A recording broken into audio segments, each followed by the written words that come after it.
જે રીતે વાત કરી તો જે અત્યારે ફેરબદલીના કેસ કરવામાં આવી રહ્યા છે અને પાછી એ ગત છે એ પાછી આપણને સજાવવામાં આવશે શિક્ષકોની, તો એ મુદ્દે પણ કોંગ્રેસે શું માંગ રાખી? નમસ્કાર.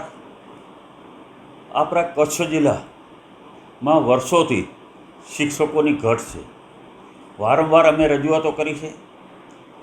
આ રાજ્ય સરકારને 30-35 વર્ષથી એની સરકાર છે ગુજરાતમાં, અને કચ્છ જિલ્લાની કાયમ એટલી ગંભીર પરિસ્થિતિ રહે છે કે 30-35% શિક્ષકોની કાયમ ઘટ છે. જિલ્લા પંચાયતે ઠરાવ કરી અને જિલ્લા ફેર બદલીઓ થઈ છે. જ્યાં સુધી જગ્યાઓ ભરાય નહીં ત્યાં સુધી શિક્ષકો પણ અહીંયાથી જિલ્લા ફેર માટે છૂટા કરવામાં ના આવે એવી પણ એમને માંગણી કરી હતી, રજૂઆત કરી હતી. તેમ છતાં અત્યારે જિલ્લાનું વહીવટીતંત્ર છે, હમણાં તાજેતરમાં આપણે 1-2 દિવસ પહેલાં જિલ્લા ફેર બદલી પામેલા ઘણા બધા શિક્ષકોને છૂટા કરે. જિલ્લા ફેર બદલી કરીને એના જિલ્લામાં જાય, એમની સામે આપણને ક્યાંય વાંધો ન હોય, પરંતુ એટલો તો વાંધો જરૂર હોય કે મારા જિલ્લાના બાળકોનો અભ્યાસ આટલો બધો કથળેલી હાલતમાં છે, છતાં સરકારના પેટનું પાણી હલતું નથી. અત્યારે 30-35% કાયમ વર્ષોથી જગ્યાઓ ખાલી રહે છે. સરકાર નવા નુસ્ખા કરીને આપણને છેતરવાનું કામ કરી રહી છે. એક તરફ સરકારે એમ કીધું કે ભાઈ કચ્છમાં એવો ઠરાવ લઈ આવે, જોગવાઈ લઈ આવે કે જ્યાં ભરતી ત્યાં નિવૃત્તિ. હવે વિચાર કરો, જો તમારે નિયમ બનાવવો હતો તો તમારે નિયમ એવો બનાવવો હતો કે કચ્છના જે યુવાનો છે, સ્થાનિક યુવાનો છે, એની ભરતી, પછી એમને પીટીસી કરેલું હોય, એને બીએડ કરેલું હોય, એને ટેટની પરીક્ષા પાસ થઈ ન થઈ પણ એક વખત ભરતી કરી દેવાની એને ખૂબ જરૂરિયાત હતી. પરંતુ આ સરકારે ક્યાંક ને ક્યાંક કચ્છને અન્યાય કરી રહ્યા છે. કચ્છમાં 12થી શિક્ષકો ભરતી થઈને આવ્યા, થોડા દિવસમાં જ આવીને અહીંયા હાજર થયા, વળી એને બીજે નોકરી મળી ગઈ એટલે પાછા બધા અહીંયાથી છૂટા થઈને પાછા હલ્યા જાય. આ કેવી રીતે શક્ય બને? આ તો કાયમી તો ઘટ રહેવાની છે. હવે આ શિક્ષણ આપણે પ્રાઇમરી કહીએ તો પ્રાથમિક શિક્ષણનો પાયો જ નબળો હોય તો એ બાળકો ભવિષ્યનું શું, એના ભવિષ્યમાં એ કઈ રીતે આગળની પરીક્ષાઓ પાસ કરી શકશે? કારણ કે પાયો જ એમનો નબળો છે. તો આપણા કચ્છ જિલ્લાના પ્રત્યે આ ખૂબ ગંભીર બાબત, ચિંતાનો વિષય છે. આજે કચ્છના ટોટલ જે આપણે કર્મચારી કે અહીંયા કચ્છ જિલ્લામાં કામ કરતા હશે અધિકારીઓ, ક્લાસ 3 to 1 ક્લાસના જે અધિકારીઓ હશે, આજે વિચાર કરો, અહીંયાના 5-10% માંડ હશે, બાકી 90-95% તો બહારના જ છે. અહીંયા કચ્છના લોકોને નોકરી નહીં કરવી હોય, કચ્છના લોકોને સારી પોસ્ટ નહીં જોતી હોય, પરંતુ પાયો જ નબળો છે. પાયો નબળો હશે તો એ ક્યાંથી આગળ આવશે? એ કઈ પરીક્ષાઓમાં ગુજરાતને સમકક્ષમાં આપણે પરીક્ષાઓમાં મેરિટમાં કઈ રીતે આવી શકશું? આ ઘણી બધી બાબતો છે કે કચ્છના વિદ્યાર્થીઓ મેરિટ લિસ્ટમાં આવવું પણ તકલીફ છે.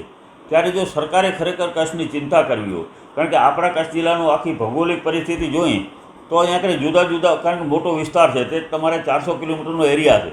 આપણે કહેવતમાં કીધેલું છે, બારે ગાવી બોલી બદલે. તો અહીંયા કંઈ વિસ્તાર એવો છે, બધી ભાષાઓ અલગ અલગ વિસ્તારમાં બોલાય છે કચ્છ જિલ્લામાં. તો જે બહારનો શિક્ષક આવે 1-2 વર્ષ સુધી તો એ અહીંયાની ભાષાથી પણ પરિચિત નહીં થાય, અને 2-3 વર્ષમાં તો એના જિલ્લામાં બદલી કરીને હાલ્યા જાય છે. તો શું કરવાનું? તો ખરેખર સરકારે આ બાબતની ચિંતા કરવી જોઈએ. અને ઘણી જગ્યાએ તો પરિસ્થિતિ એવી છે કે માત્ર એક શિક્ષકથી શાળાઓ ચાલે છે, એક જ શિક્ષક. ફરજિયાત કાયદાની જોગવાઈ મુજબ દરેક શાળામાં ઓછામાં ઓછા 2 શિક્ષક તો હોવા જોઈએ, કારણ કે એક એને કોઈ હેડક્વાર્ટરમાં જાય, તાલુકા મથકે જાય તો પરિસ્થિતિ શું ઊભી થાય?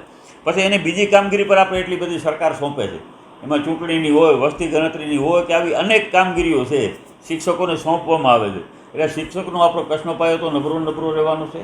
તો એટલું જ હું સરકારને વિનંતી કરીશ કે ખરેખર કચ્છના શિક્ષણ માટેની જો ચિંતા કરવી હોય, વાત વારંવાર કરીએ કે કચ્છ પ્રત્યેનો પ્રેમ, આવી બધી એમના પ્રધાનમંત્રીશ્રી વાતો સાંભળવી આપણને સારી ગમે છે, પરંતુ જે કચ્છનો મૂર્ખ પાયો છે, જે કચ્છનો એમના પ્રગતિ જો કરવી હશે તો શિક્ષણ તો મજબૂત જોશે.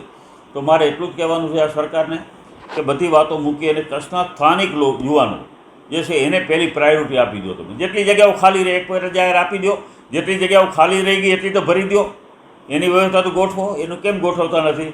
અને નવાઈની બાબત એ છે કે આ બાબતે અવારનવાર અહીંયાના આપણા ભારતીય જનતા પાર્ટીના ધારાસભ્યો, સાંસદ મુખ્યમંત્રી પાસે જઈ અને ફોટો સેશન કરાવી આવે, જાહેરાત કરે બીજેથી આવીને કે મુખ્યમંત્રીનો આભાર, અહીંયા કચ્છનો પ્રશ્ન શિક્ષણનો હલ કરાયો.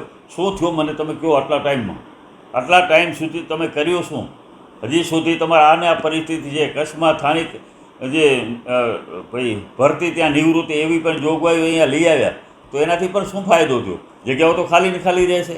હવે તમે શિક્ષકોને એમના પાછળ છૂટા કરતા આવો છો. છૂટા કરો એની સામે અમારે વાંધો નથી, પણ પહેલી જગ્યાઓ ભરો પૂરો. અને ખરેખર કચ્છનું ભવિષ્ય સુધારવું હોય તો એને સારા શિક્ષકો આપો. પ્રાઇમરી આ પ્રાથમિકની વાત કરી એવી જ મારે વાત કરવાની છે તમારે માધ્યમિકની. માધ્યમિકમાં પણ આ હાલત છે. તમે જાહેરાત કરતા જાઓ, આ ગામમાં અમે માધ્યમિક શાળાઓને મંજૂરી આપી, આને આપી, પણ ખાલી બિલ્ડિંગો બનાવવાથી શું થવાનું છે?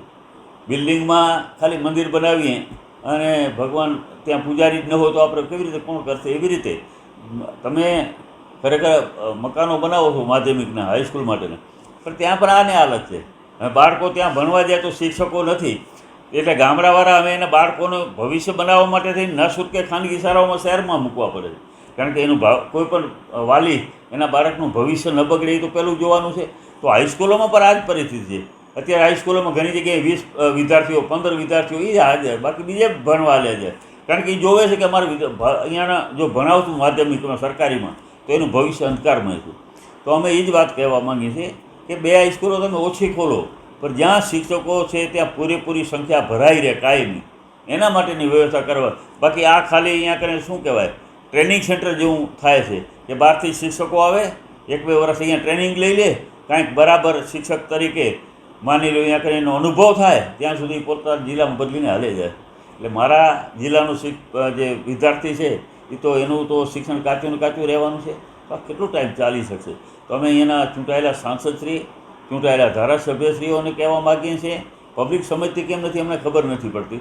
નહીંતર એક વખત ફેંકી દેવા જોઈએ કે તમે અમારા બાળકોનું ભવિષ્ય નથી બનાવી શકતા, અમારા બાળકો માટે શિક્ષકો તમે નથી આપી શકતા, અહીંયા આરોગ્યના દવાખાના કરો છો તો એમાં ડૉક્ટરો નથી, એમાં ટેકનિશિયનો નથી. તો આ બધું કેટલો ટાઈમ સહન કરશે? કોઈ મોઢામાંથી બોલવા તૈયાર નથી. આ સરકાર એની હોય તો પોતાની હોય તો પોતાની સરકાર સામે પણ ખરેખર આક્રમક રીતે રજૂઆતો થવી જોઈએ, આક્રમક રીતે આંદોલન સુધીની ચીમકીઓ આપી અને એની જગ્યાઓ ભરાવવી જોઈએ. માત્ર અહીંયા તાયફાઓ કરે છે, કાર્નિવલ કરો, ઉદ્ઘાટનો કરો, બધું કરો છો, બાકી મૂળ કામ જે છે એ કરવાનું નથી. એટલે આ કામો જે કરવાના છે એ પાયાના કામો છે. ખરેખર જેના ભવિષ્ય જેના ઉપર નિર્ભર છે એવા કામો આપણે પહેલાં કરવા જોઈએ. તો આ સરકારશ્રીને, અહીંના ચૂંટાયેલા પ્રતિનિધિશ્રીઓને ભગવાન સદબુદ્ધિ આપે, અને ભગવાન સદબુદ્ધિ આપે અને કાંઈક એવા નિર્ણય લેવાય કે મારા જિલ્લાની શાળાઓમાં પૂરતા શિક્ષકો આવે, મારા જિલ્લાના વિસ્તારોમાં દવાખાનાઓમાં પૂરો આરોગ્યની પૂરી સુવિધાઓ થાય, ગામડાઓને પૂરું પાણી મળે. આના માટેની વ્યવસ્થા કરે તો બધું સારું થાય. બાકી નહીં તો વિકાસના બણગા કરે ફૂટે છે કે વિકાસ વિકાસ વિકાસ, પણ આપણો આ જિલ્લામાં વિકાસ મૂળ કશીઓનો થયો જ નથી. આ જિલ્લામાં જો વિકાસના કાર્યો દેખાતા હોય તો બહારના આવીને લોકો અહીંયા વિકાસના આપણા અહીંયાથી ફળ લઈ ગયા છે. બધું આપણા કંઈ લૂંટીને ગયા છે. જેવી રીતે અંગ્રેજો આવ્યા હતા અને લૂંટીને ગયા હતા, એવા જ લૂંટારૂ આ સરકાર આપણું બધી જ સંસાધનો છે, લાખો એકર જમીન બહારની કંપનીઓને પધરાવી દે છે, લાખો રૂપિયા માની લો લોનું કરજ, એ બધું બહારવાળાને ફાયદો છે. આપણે તો ત્યાંના છીએ, જ્યાં હતા ત્યાં જ છીએ, કાંઈ ફાયદો થયો નથી. ઉલટાનો અહીંયાનો મારો ખેડૂત દિવસાદિવસ દેવામાં ડૂબતો જાય છે. અહીંયાના મારા યુવાનો બેરોજગારી એનામાં વધતી જાય છે. આવા અનેક પ્રશ્નો કચ્છમાં છે. તો કચ્છને આપણને શું ફાયદો થયો?